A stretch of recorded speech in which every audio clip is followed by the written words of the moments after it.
golaha guurtooda waa guriyada dastuuriga hay go'aan ka lahaa marka waxa ay soo saaraan waa la hoggaansamaya waayo iyaga dastuurku xaq u siiyay go'aan ka gaara marka waa hoggaansanay waxa ay soo saareen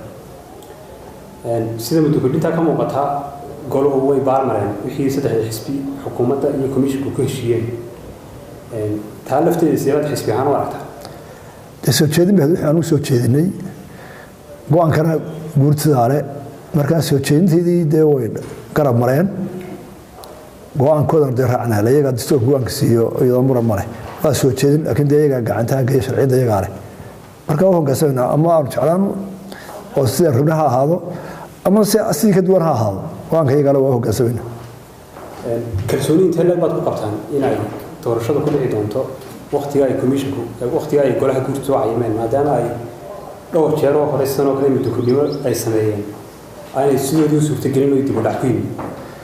waxaana tahay waqti badan baa la kordhiyey marka waqtigaana waa lagu diyaar garoobi karaa muddo badan oo horena waa la kordhiyey aniga waxaana tahay kalsoonida waxay saaran tahay inay dhici kartiin kale waxa laga arkayaa qolada la yidhaahdo guddiga doorashooyinka qaranka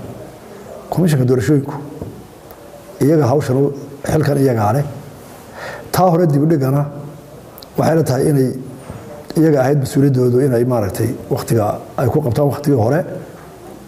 maantana waxay ku xidhan tahay doorasho inay dhacday inaan dhicin kolba sida u shaqeeyaan guddiga doorashooyinka qaranka